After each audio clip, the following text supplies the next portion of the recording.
your home for everything that makes you think bigger, live smarter, and grow. Exactly.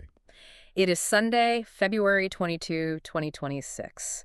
And if you're looking for a way to upgrade your mental operating system, you are definitely in the right place. You really are. But before we get into the thick of it today, I want to ask you to do just one thing for me right now. Hit that subscribe button. Yeah, please do. We are building a community of people who absolutely refuse to settle for surface-level understanding, and we really want you to be part of this journey.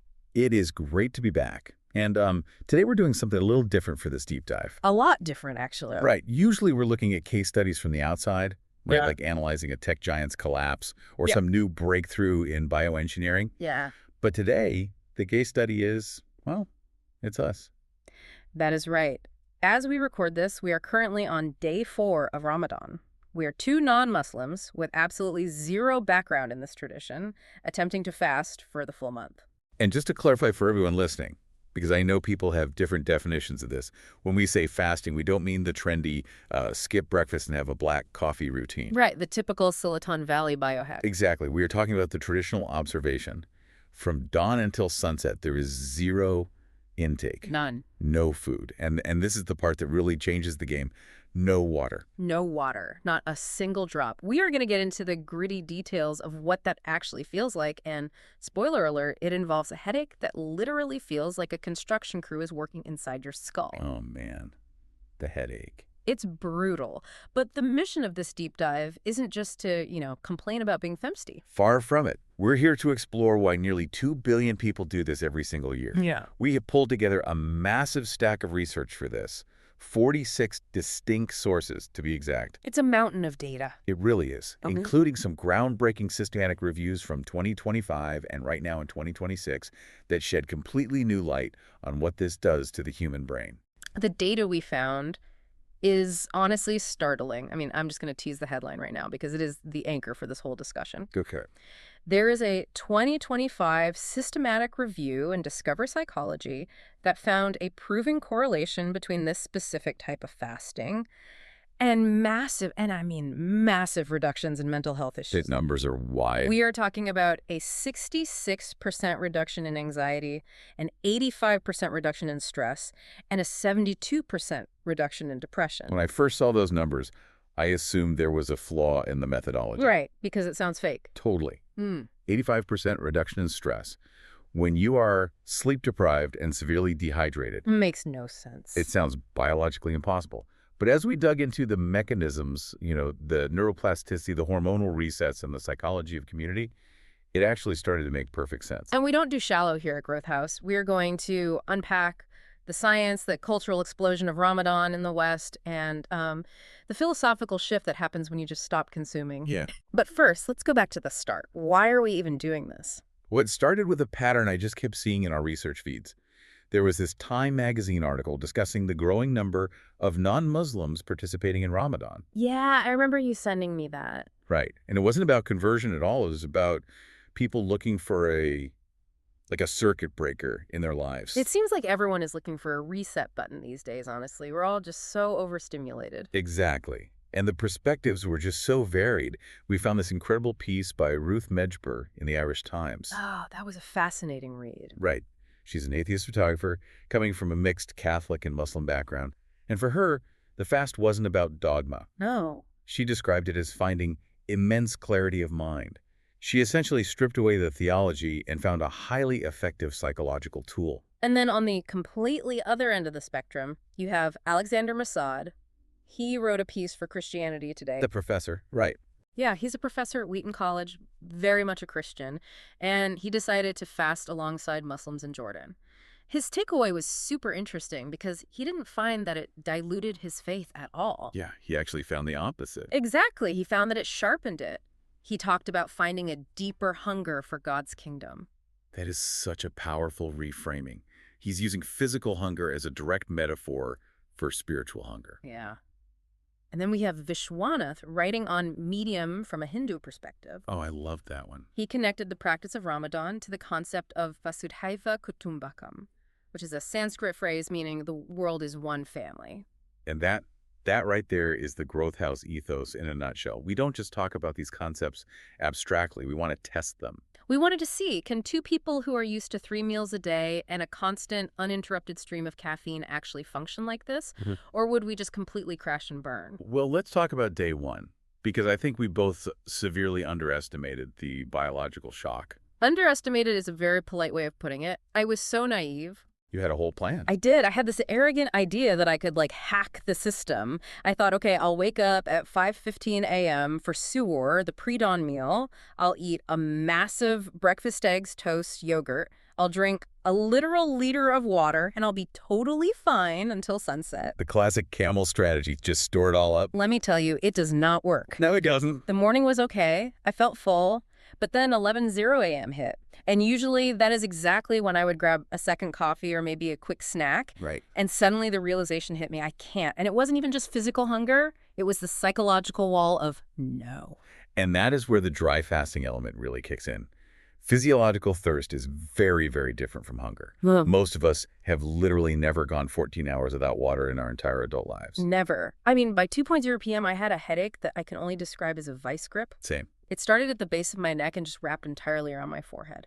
I assume that's just pure dehydration. It is dehydration, yes, but it's also caffeine withdrawal and a sudden electrolyte imbalance. Right, because we aren't getting salt either. Exactly. When you dry fast, your body doesn't just lose water, it actively flushes out sodium and potassium because you aren't replenishing fluids. That drop in blood volume actually decreases oxygen flow to the brain slightly, hence the massive headache.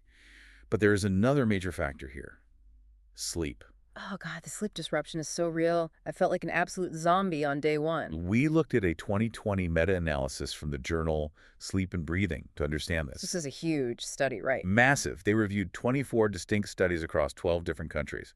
The data shows that during Ramadan, total sleep time drops by an average of about 1 hour. Okay, so from what to what? From an average of 7.2 hours down to 6.4 hours. That sounds exactly right, because you are waking up at 4:30 a.m. or 5:00 a.m. to eat, and then you stay up late for the iftar meal, breaking the fast. And, if you are observing the community aspect, there are late-night prayers or socializing. But here is the critical nuance in that study. It's not just the duration. The actual architecture of your sleep changes. What do you mean by architecture? Because you are breaking your sleep into 2 chunks, 1 block before the morning meal and maybe a nap later in the day, you significantly reduce the amount of REM sleep you get. And REM is the deep restorative stuff. It's crucial for emotional regulation. So on day one, think of what's happening to your body. You are physically dehydrated, you are chemically withdrawing from caffeine, and you are REM deprived. It is a perfect storm for extreme irritability. No kidding. I think I sent you a text at 3:00 p.m. that was literally just the skull emoji. You did. I was staring at my laptop, and I honestly couldn't process a simple email. My brain just felt so foggy. I was in the exact same boat. I remember looking at the clock and thinking, how do people do this for 30 days? I don't think I can make it to 30 hours. Yeah. It felt like my body was just screaming at me to stop. But then day 2 happened, and this is where the story completely shifts. The adaptation phase. Exactly. I woke up on day 2, still tired, obviously, still thirsty. But as the day went on, something really weird happened. My sense of smell went completely through the roof. This is a very common report, actually. Is it? Because I worked past a bakery when I walk past literally every single day, and usually I just smell, bread. But this time I could smell the yeast. Wow. I could smell the individualized grains. I could smell the sugar caramelizing in whatever they were baking. It was almost aggressive how sharp it was. We found a corroborating account of this from Scott Baldoff in an Aramco World. He is a journalist who fasted in Saudi Arabia, and he described his senses becoming razor sharp. Okay, so I'm not crazy. Not at all. From an evolutionary standpoint, this makes perfect sense. When an animal is hungry, the body doesn't want it to sleep. It wants it to hunt. Oh, that makes so much sense. Right. Your brain actively upregulates your sensory processing to help you find food. So I wasn't hallucinating. I was literally in hunter mode. Precisely. Your norepinephrine levels spike. You are chemically primed to be alert. Yeah. And that leads to the other shift you mentioned, that intense mental quiet. That was probably the biggest surprise for me. On day 1, my brain was so noisy, just constantly going, I'm hungry, I want water, look at that coffee, should I get a snack? Yeah, the internal monologue. But on day 2, it just stopped. It was like someone turned down the volume knob on all the trivial decision-making. That is the elimination of decision fatigue.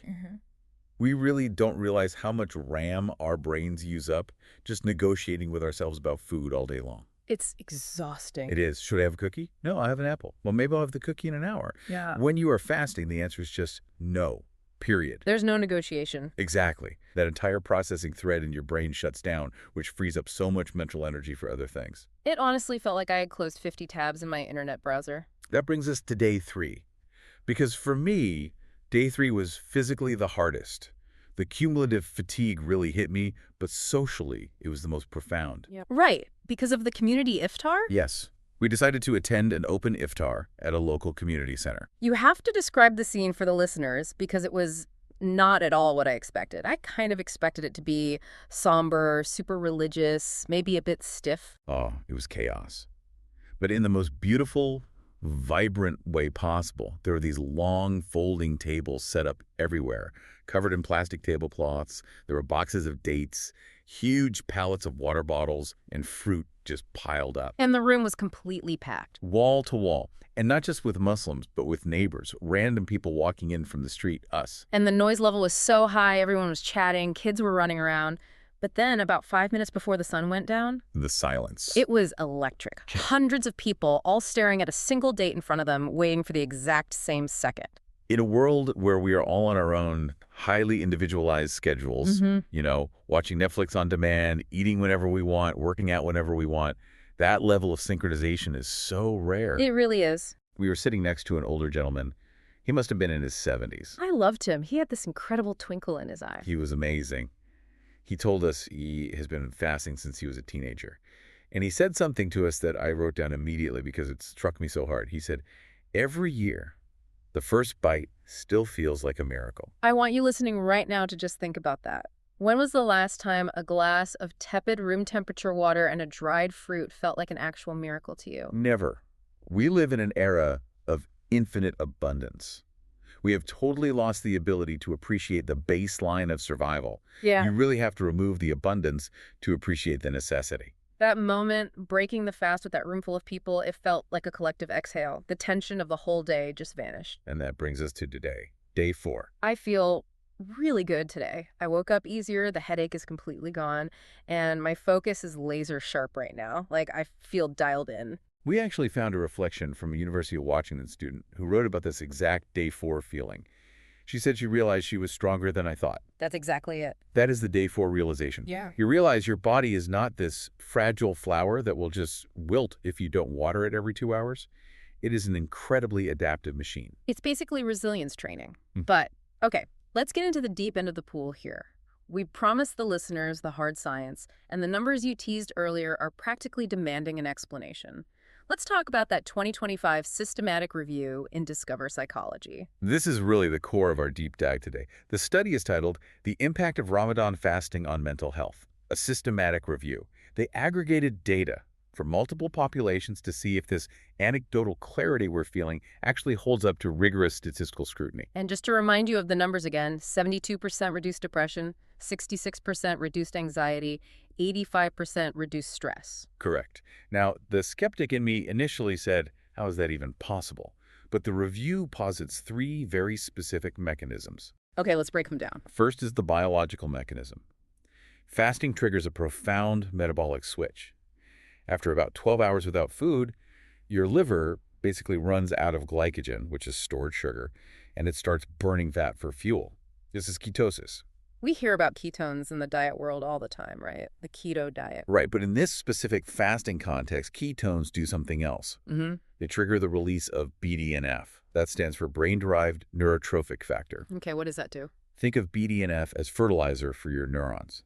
It actively promotes the growth of new neural connections and repairs dying cells. Wow. And here's the kicker. Chronically low levels of BDNF are directly linked to clinical depression and anxiety. So by fasting, you are naturally and significantly boosting your brain's own antidepressant chemicals. So it's not just spiritual vibes or a placebo effect. There is a literal neurochemical change happening in your brain. Absolutely. It's measurable biology. But the second mechanism they identified is psychological. It's the cognitive reframing of stress. When you choose to fast voluntarily, you are taking complete control of your suffering. You aren't starving because you have no access to food. Yeah. You are fasting because you have a clear purpose. That is a huge distinction. It is. That shift from being a passive victim of hunger to an active participant in discipline drastically lowers cortisol, the primary stress hormone. That makes total sense to me. It's like the difference between being stuck in dead stop traffic, which is helpless stress, where you just want to scream, Yeah. versus running a marathon. Running a marathon is objectively way more physically stressful than sitting in a car, but it's chosen stress, so you feel empowered, not crushed. Exactly. That is the perfect analogy. And then the third mechanism is social. The study highlighted that the communal aspect, this shared struggle we saw at the iftar, acts as a massive psychological buffer against isolation. And isolation is a key driver of depression. Exactly. You aren't doing this incredibly hard thing alone in your room. You are doing it in solidarity with 2 billion other people around the planet. I do want to touch on the sleep aspect again in this context, though, because we said earlier that your total sleep goes down. Yes. And usually, less sleep equals way more stress and anxiety. Why is this situation different? That same 2020 sleep study we talked about found something really counterintuitive. Despite losing an hour of sleep, on average, daytime sleepiness did not actually increase significantly among the participants. Really? The researchers believe that the heightened state of arousal, that norepinephrine spike we talked about earlier that gives you the hunter senses, it actually compensates for the sleep loss. You are in a high alert state all day. Sleepless, feel more present. That could honestly be the new tagline for Growth House. I mean, for a month, sure. I definitely wouldn't recommend sleeping 6 hours a night year-round, but as a short-term 30-day intervention, it puts the brain in a highly unique and productive state. Let's pivot to the physical body now, because I know we have listeners who are deeply interested in the metabolic impact of this. Is this some kind of weight loss miracle? We really need to be careful here, because the data says probably not. Interesting. Yeah, a 2020 meta-analysis in the European Journal of Nutrition looked at over 4,000 participants. The average weight loss across the month was about 1 kilogram, which is roughly 2.2 pounds. Wait, that's it. 2.2 pounds for 30 days of eating literally nothing during the day. Well, the problem is the feast at the end of the day. People fast all day long, but then they consume massive amounts of calories at night. And culturally, a lot of those foods are fried or very high in sugar, sweets, pastries, heavy carbs. Oh, right. It's very, very easy to eat 3,000 calories in a 3-hour window if you try hard enough. So the old rule applies. You cannot outfast a bad diet. No, you can't. However, the metabolic markers improve significantly regardless of the weight on the scale. Okay, tell me about that. A different 2020 study in the British Journal of Nutrition showed significant improvements in waist circumference, blood pressure, circulating triglycerides, and fasting glucose levels. So the internal engine gets cleaner even if the chassis stays the same size. Exactly. It seems to give the pancreas a much-needed break, which vastly improves insulin sensitivity. That's a crucial point for our listeners who might be dealing with diabetes. Yes, and this is a very serious medical consideration that we need to address. The International Diabetes Federation estimates there are over 150 million Muslims living with diabetes right now. That's a huge demographic. It is. The 2021 IDFDR guidelines are very clear on this. If you have type 1 diabetes or uncontrolled type 2, fasting is considered high risk and medically not advised. They actually have religious exemptions for that, right? They do. Health always comes first. However, for generally healthy individuals, a 2020 study in diabetes research and clinical practice confirmed there are no adverse effects to doing this fast. What about heart health? Because going without water seems like it would mess with your blood pressure. The journal Heart, which is a BMJ publication, released a consensus paper in 2022. It basically says that for stable cardiac patients, fasting might actually be beneficial due to the overall reduction in blood pressure that happens over the month. But, and this is a big but, if you had a recent heart attack or have active heart failure, it's a hard no. It's just too much strain. Right. It really emphasizes that this isn't a one-size-fits-all biohack. You really have to know your own body. Absolutely. And we should also distinguish this from the intermittent fasting, or IF, that all the biohackers on YouTube love to talk about. Right. The 16.8 method. Eat for 8 hours, fast for 16. Right.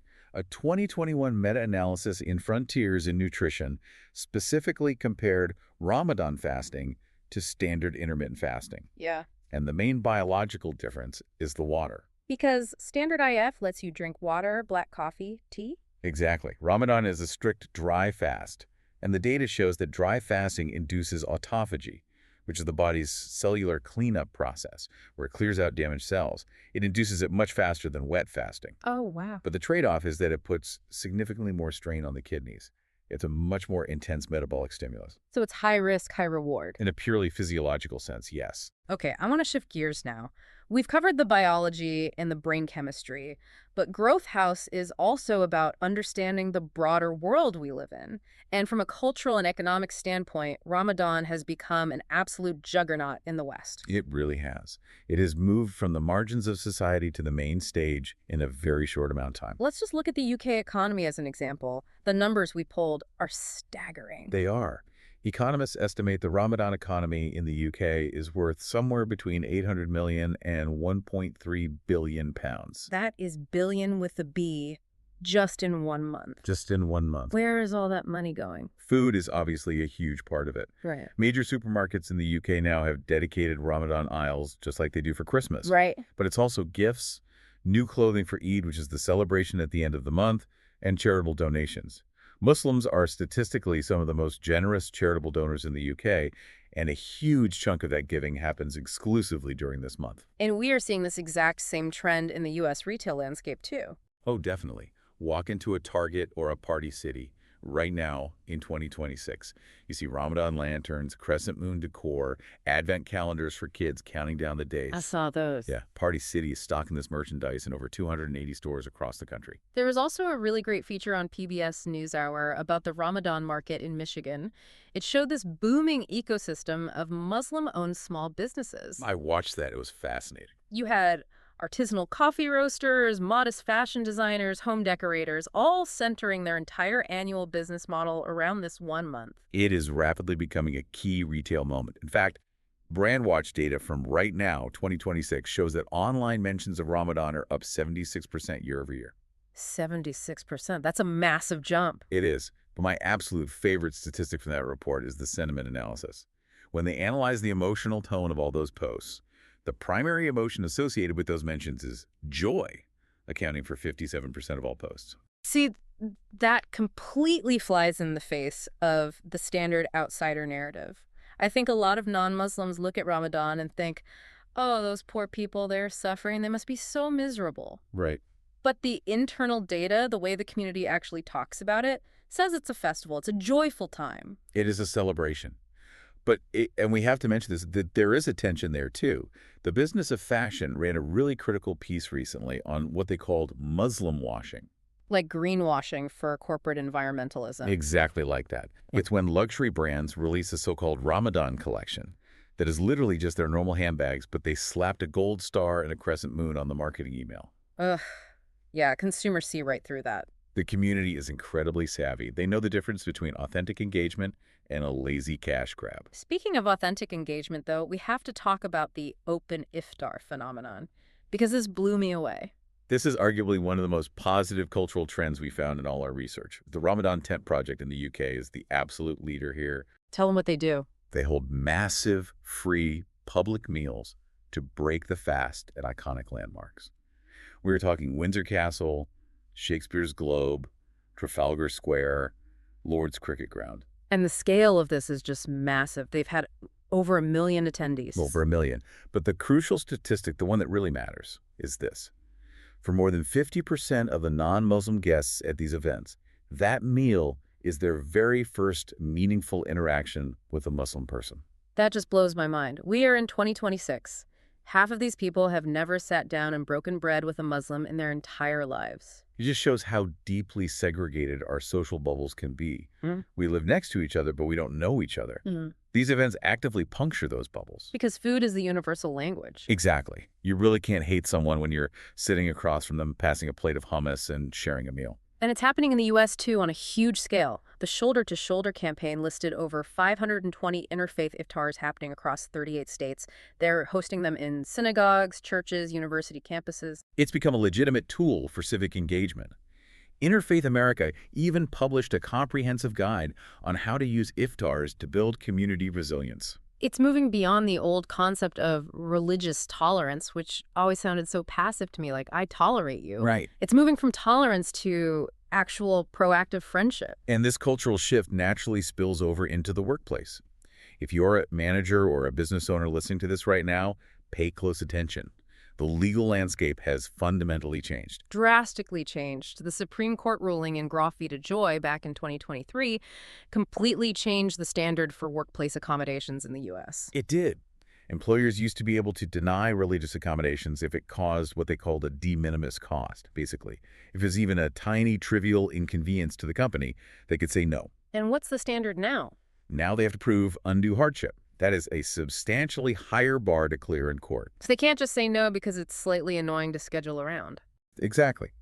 Ogletree Deakins, which is a major employment law firm, put out a 2026 guide for employers, and they are explicitly telling their corporate clients, you need to proactively provide prayer spaces, you need to offer flexible scheduling for sunset so people can eat, and you need to accommodate time off for Eid.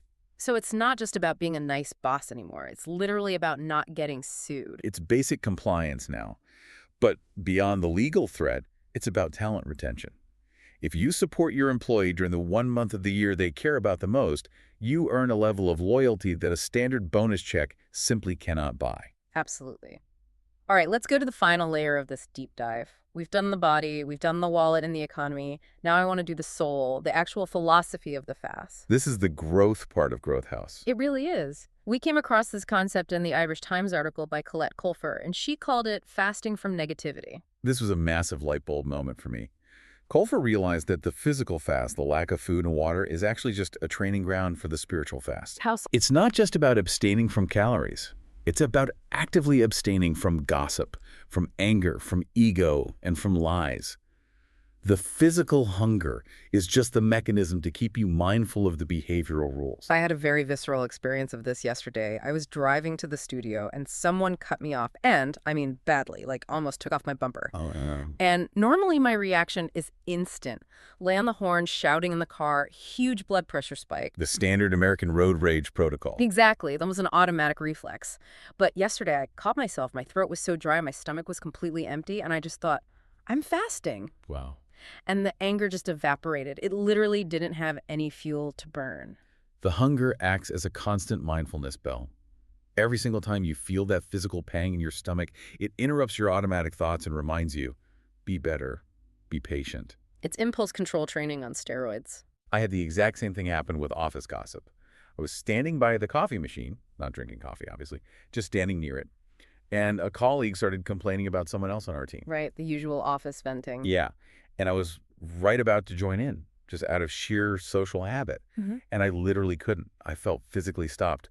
I realized in that moment that if I can consciously control my primal urge to eat food and drink water, surely I can control my urge to be snarky for 5 minutes. That is so powerful. There is an anthropologist, Samuel Schilke, who wrote a fascinating paper in the Journal of the Royal Anthropological Institute. It's called Being Good in Ramadan. Yeah. And he argues that humans are, by nature, just messy. He says we are sometimes pious, often undisciplined. I genuinely love that definition of humanity. It's so forgiving. Me too. And he says Ramadan actually acknowledges that inherent messiness. It doesn't expect perfection year-round. It creates a temporary container, like a 30-day timeout from our usual bad habits, where we actively strive to be our absolute best selves. Yeah. We might fail the other 11 months of the year, but for these 30 days, we really genuinely try. And there is a really interesting societal trade-off involved in that striving. We found a paper in the Quarterly Journal of Economics by Campante and Yanagisawa-Drought. They analyzed decades of economic data from Muslim-majority countries. Ah, the economists entered the chat. They always do. They found that during Ramadan, overall GDP growth actually slows down. People work slightly fewer hours. National productivity dips. Which, on paper, sounds bad for growth. But wait, they also measured psychological metrics. And they found that subjective well-being, meaning happiness and overall life satisfaction, significantly increases during that same period. See, that is the ultimate question for Growth House, isn't it? What is actual growth? Is it just producing more widgets on an assembly line? Is it just increasing the GDP by a fraction of a percent? Or is growth about being happier and more deeply connected to the people around you? This data strongly suggests that in the West, we might be optimizing for the completely wrong variable. Maybe real growth actually requires slowing down. Maybe it requires choosing presence over relentless productivity. That hit me really hard when I read it, because 4 days into this experiment, I am definitely less productive in the traditional sense. I'm moving slower, I'm doing fewer tasks, but I feel more connected to you, to the team, and even to my own thoughts. You are consciously trading efficiency for meaning. And honestly, I think that's a pretty good trade. It really is. Now, there is one more aspect of the philosophy we need to touch on before we wrap up. Gender. Yes.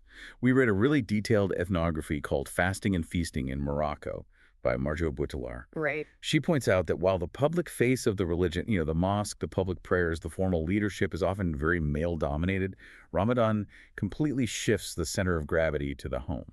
The domestic sphere becomes the sacred sphere. Exactly. The complex preparation of the iftar meal, the gathering of the extended family, the act of hosting it puts women at the very absolute center of the spiritual and communal practice. It recognizes the kitchen work not as a mundane chore, but as a vital form of worship and community building. It's a very powerful shift in perspective. And finally, there's the broader concept of solidarity. Barbara Castleton wrote about this extensively on Medium. She talked about the profound lesson of standing for something. Right, because in our modern world, we often just float. We drift from trend to trend, from app to app. We avoid discomfort at absolutely all costs. We have air conditioning. We have Uber Eats bringing us food in 20 minutes. We have painkillers for every ache. Yeah, we engineer our entire lives to be as frictionless as possible. And Ramadan comes along and says, choose the friction. Voluntarily choose the hunger. It is a radical act to voluntarily choose physical discomfort for a higher, intangible principle. It builds a psychological muscle that we almost rarely use anymore, the muscle of pure will. So we are 4 days in. We have 26 days to go. How are you feeling about the rest of the month? Be honest. Honestly, I'm intimidated. I really am. But I'm also incredibly excited. I feel like I'm learning something fundamental about myself that I literally couldn't learn any other way. I completely agree. It's like a journey into the interior of your own mind. Although, I did have a billion-dollar business idea this morning at 5 a.m. while I was eating plain oatmeal in the dark. Oh, no. Here we go. Hear me out. Growth House merch. Okay. Picture this. A heavy black hoodie. And on the back, in huge, bold white letters, I survived Suhar at 5 a.m. and all I got was this hoodie. I would honestly buy that. Right. Maybe with a little minimalist crescent moon on the sleeve, it would sell out. See, the hunger fuels creativity. That's a biologically known fact now. Jokes aside, let's wrap this up with a clear summary for everyone listening. If the listener takes away just 3 core things from this deep dive, what should they be? Okay, number 1. The mental health benefits are incredibly real, and they are backed by rigorous science. The 2025 data on anxiety and stress reduction is compelling. It's a physiological and psychological reset for the brain. Yep. Number 2, the cultural impact is absolutely undeniable at this point. This is a massive global movement that is actively reshaping our retail economies, our marketing, and our workplaces. It demands our attention and our respect. And number 3, the personal growth comes entirely from the subtraction. By voluntarily removing food and water, you reveal what is actually underneath all the noise. You find real gratitude, you find community, and you find your own resilience. Now, we want to hear from you. This show is a conversation, not a lecture, so we have a triple request for you today before you go. First, subscribe. If you haven't hit that button yet, what are you doing? Do it right now. We are going to be updating you on our fasting progress throughout the rest of the month, and you definitely don't want to miss the final recap when we're running on fumes. Second, comment. I want to ask you a very specific question. Would you try fasting for a day? Just one single day. Have you done it before? Drop a comment below and tell us your story. We honestly read every single one. And third, and this is probably the most important one, share. Send this deep dive to a friend who is curious about culture or psychology. Or better yet, send it to a Muslim friend or coworker. Just a simple text saying, hey, I listened to this and I just have so much respect for what you're doing this month. That small gesture of recognition, of just saying, I see you, it means the world. It actively turns a stranger into a neighbor. It really does. So to everyone out there observing right now, Ramadan Mubarak. We are truly in awe of your discipline. Truly. Good luck with the rest of the month. We will see you in the next deep dive. Keep challenging yourself. And keep growing. Growth House, your home for